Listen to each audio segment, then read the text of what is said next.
Tonight, a deadly police shooting in Tennessee is bringing a community together in an all too familiar call for justice and accountability. 37-year-old Landon Eastep, a white man, was sitting on an interstate guardrail in Nashville last Thursday when a Tennessee Highway Patrol officer stopped and offered him a ride. But within a few minutes, investigators say Eastep, who was going through a tough time, pulled out a box cutter, prompting the trooper to call for more backup. At least 8 other officers arrived on scene, ordering Eastep to drop the box cutter. Come on, brother. Just put your hand up, drop the knife, and let's figure this out. Landon, come on, brother. Let's do the right thing here, okay? After a half-hour standoff, Landon Eastep was dead. The preliminary investigation revealed all 9 officers fired on Eastep when he adjusted his stance and pulled another object out of his pocket, an object that was later discovered not to be a gun. Joining us tonight from Tennessee is Landon's wife, Chelsea, along with her attorney, Joy Kimbrough. Great to have both of you on tonight. Thank you. Thank you for having us. Chelsea, let me start with you. I know that this must be an incredibly difficult time for you and your family. May I ask how you're holding up through all of this?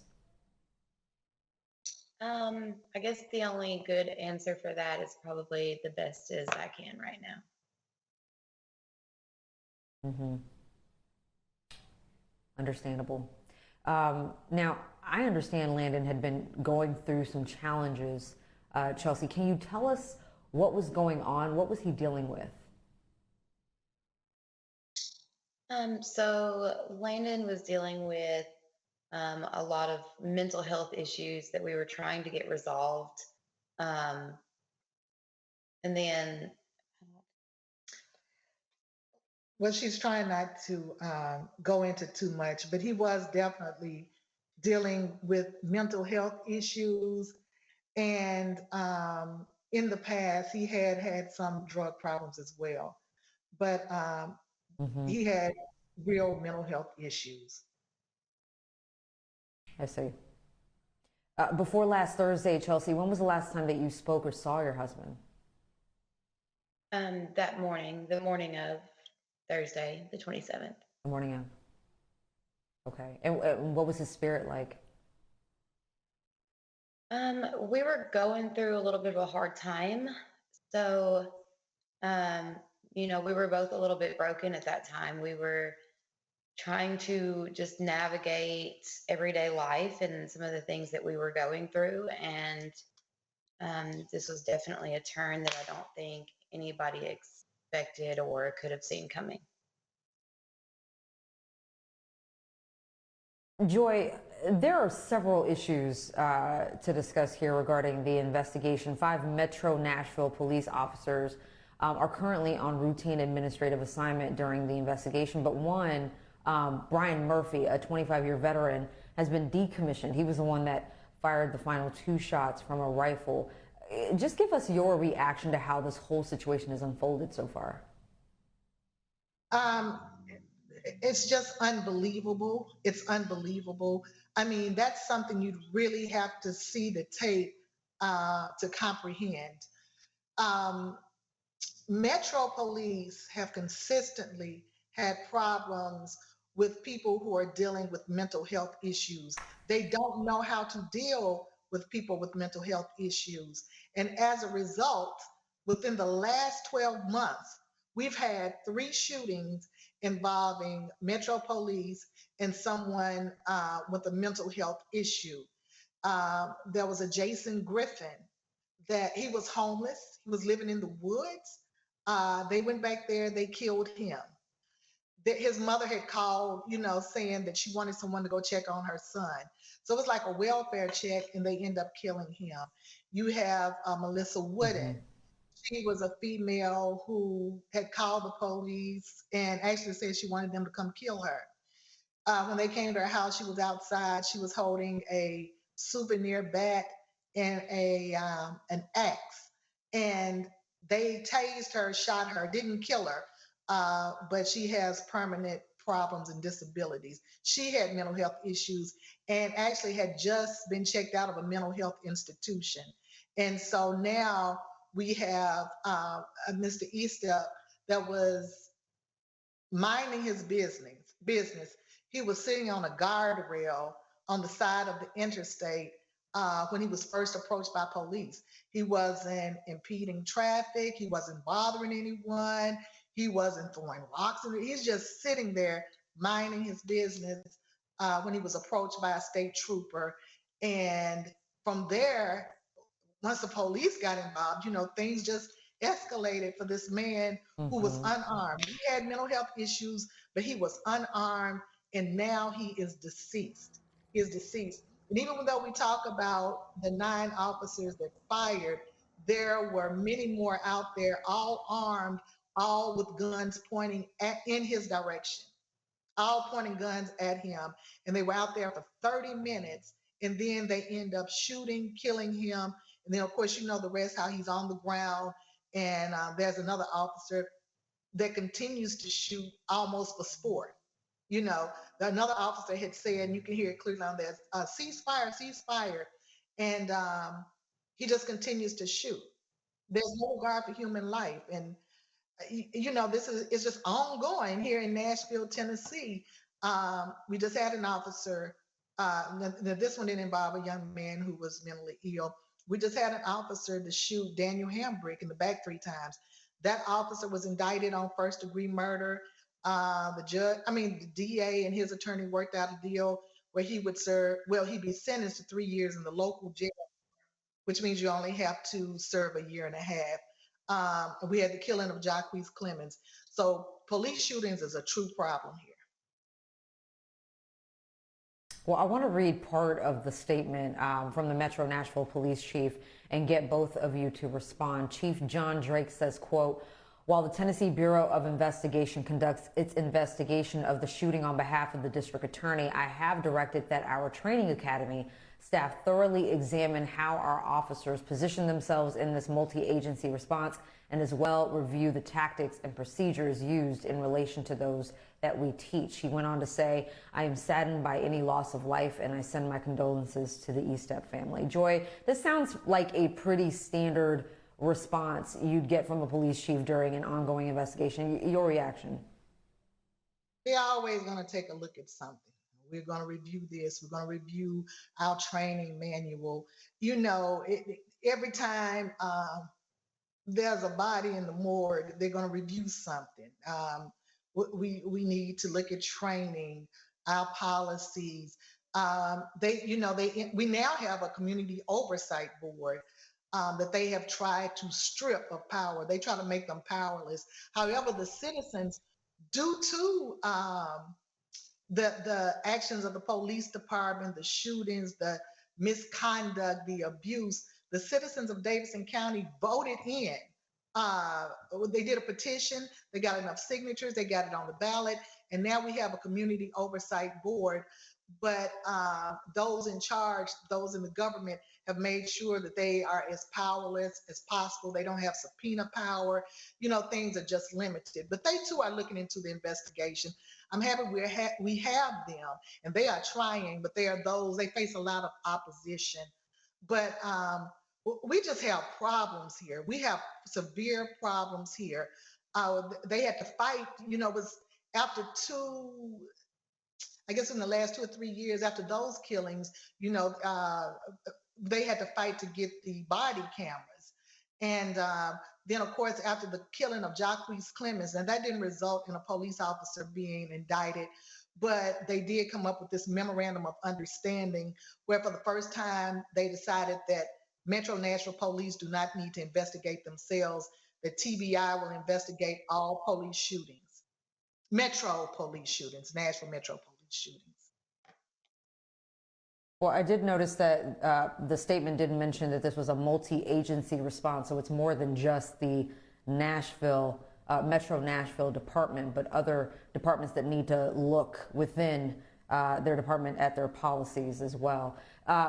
The president of the Nashville NAACP spoke up in support of your husband, Chelsea, saying her organization is monitoring this case because it's clear that Landon was treated unfairly by law enforcement. What has the support for Landon, for you, from people and organizations far and wide been like? For me, it's been very uplifting to see all the people that have showered me with love and support, and have just been walking me through this process because I don't know what this process looks like. I don't think anybody ever could going into it, and it's scary and it's overwhelming. And I think that they're all very supportive, and I know I have a lot of people around me that I can turn to, especially at this time. I'm really going to need these people, and I'm glad to have them. Joy, Chelsea, you two please stand by because after the break, we've got more to discuss about this investigation into this case. Tonight, we're talking about a disturbing police shooting on a Tennessee interstate that left 37-year-old Landon Eastep dead. Still with me from Tennessee, Landon's wife, Chelsea, and her attorney, Joy Kimbrough. Chelsea, I want to come back to you. Given what Landon was struggling with, what should have happened on the side of that highway? I feel like a lot of steps could have been taken before the steps that were taken. I think there's a lot of, non-lethal force that could have been brought in. I feel like somebody could have brought some type of mental health crisis out. I feel like they should have done that first and foremost, at least within the first 10 minutes, because I think it could have went a lot differently. I also feel like with you bring 9 police officers at least minimum surrounding a man who is going through something with guns drawn on him, I don't know who wouldn't freak out. Yeah, we've seen a lot worse actually make it to prison. So it's just outstanding how this had to unfold. Joy, you touched on this a bit before the break, but there's always talk about the need for more resources for crisis intervention and mental health, but there isn't much action until it's too late. The day after the shooting, the Metro Nashville police chief ordered his department to expand a pilot program that will pair mental health clinicians with officers. Why does it take a tragedy like this to hit departments personally before they look at situations like these and take the next steps?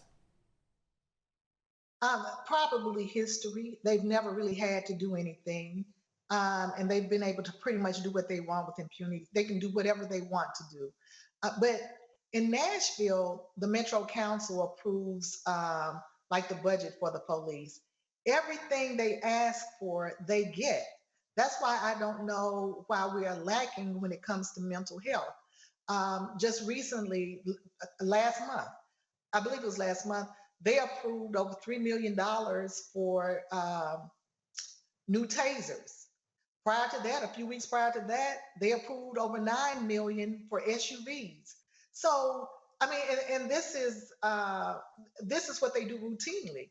They go there and anything they ask for, it's approved. It doesn't matter any opposition, it's approved, whatever they want. So it's no logical, sane reason that here today in 2022, we don't have proper mental health professionals on board to help prevent some of this. Everything, all issues, they meet with violence. Everything is a violent reaction when it comes to Metro Police. It's all violent. And this started out non-violent. You had an unarmed man who they say had a box cutter. No, we've never seen the box cutter, which is unusual because normally if somebody has a weapon, Metro can't wait to put that picture out there. To date, we have not seen a picture of this box cutter, but we have seen this little silver shiny object. It's flat. We have not seen a box cutter yet. So, and even if he had a box cutter, that's no reason that he's surrounded by guns and 9 officers fire on him. And I think it was a total of 30 shots, over 30 shots fired. That makes no sense. It makes no sense. And even Especially the given the last distance. I'm sorry, go ahead, Joy.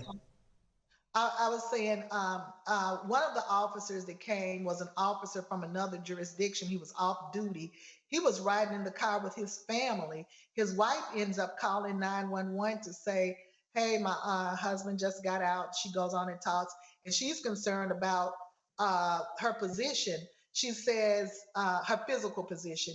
She says, if these officers start firing, I'm in the line of fire. You know, it was just all just, it makes no sense. Like even how that off-duty officer, that's the one you hear doing a lot of the negotiating. He's off duty in another county, another jurisdiction. He's out of Mount Juliet, and he kind of just takes over. And I think they said he's been an officer in Mount Juliet for 1 year. It's just ridiculous. It's ridiculous. And now life is lost again. Well, the Nashville the district attorney has called in the Tennessee Bureau of Investigation to lead the review of this shooting. What do you hope to see happen there?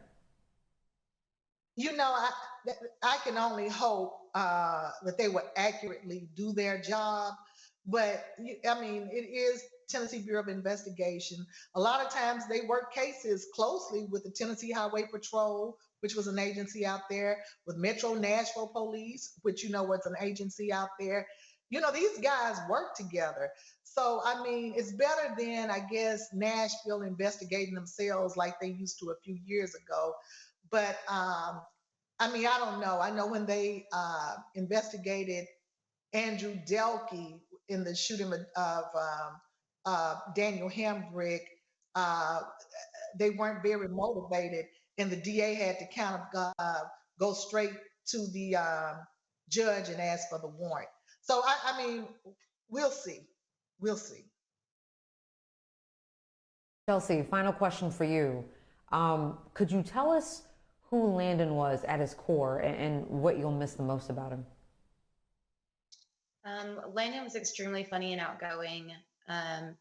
He lit up the room everywhere he went. He absolutely adored. We had a dog, and we just recently got a kitten that was his. Landon was just a happy person. He was a loving person, and he tried his hardest. And he was an amazing man. And I'm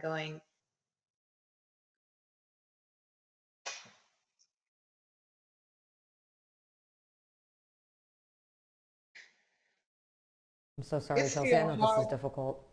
Yes, it's still relatively new. It just happened. Yeah. She hadn't even had the service yet. So it's still pretty fresh.